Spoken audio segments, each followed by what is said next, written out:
Hello. So I guess week 6 of Small Great Things, we finished the book. It's a really good book. I definitely enjoyed the book, reading it. I am definitely going to reread it when I am not too preoccupied with everything else. But I am glad that this was the book that was chosen for this class to be read. Definitely gained a lot from it. Just makes you think, makes you think and makes you it it goes hand in hand with what's going on now actually too. Um, so I guess the turning point for me in the story was mostly about Turk. Just how he grew and changed his belief or like how he thought about things. I thought that was really good. So the part that got to me was just after his friend, when he talked to his friend, he realized, wow, um, his friend's changed. He got out of the movement. Um, but like I mentioned earlier in my last post, that did plant a seed. And so as we read towards the end, I noticed that seed, like, it's being watered. It's like kind of sort of growing.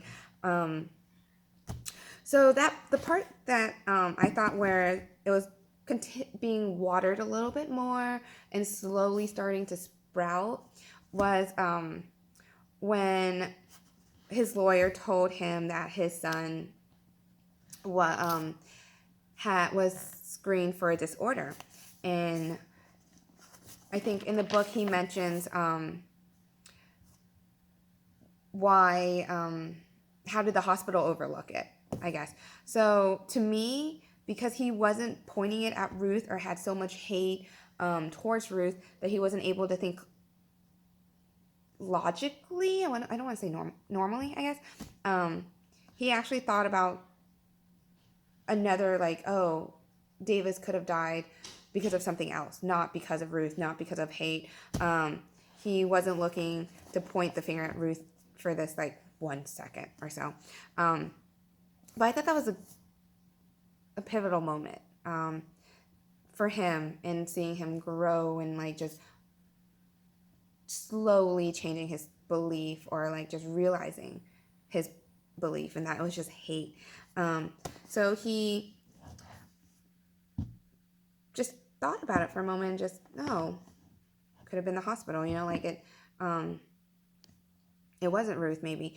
And then the next page too, he started thinking about Twinkie, the black guy that he met in jail. So like he said, in jail, like his beliefs were not, like he couldn't believe what he believed while being in jail without, I guess, the consequences, or like just, yeah.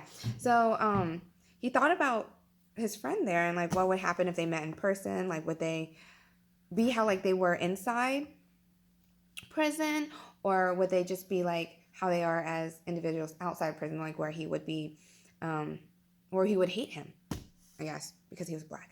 So that was my moment. I thought it was just really nice just to see him change and him growing and just opening up his mind, and realizing that his beliefs were just full of hate. So a that was a thing that I really enjoyed seeing too. So I guess what I can take from this book would be to realize my own bias. Just be more aware of it. As I was reading this book, I was just like, oh wow, like I do some of these things.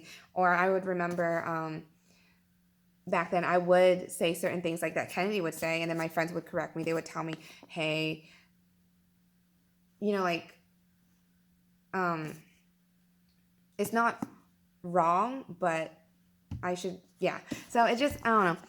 It definitely it made me realize, like, I definitely need to be I need to be more aware of my bias. So that's definitely what I'm going to take with me for nursing, and just for everything, for life in general. So, but yeah, so this book is again, great. And I can't wait for our discussion on Wednesday about it. So, okay, thank you.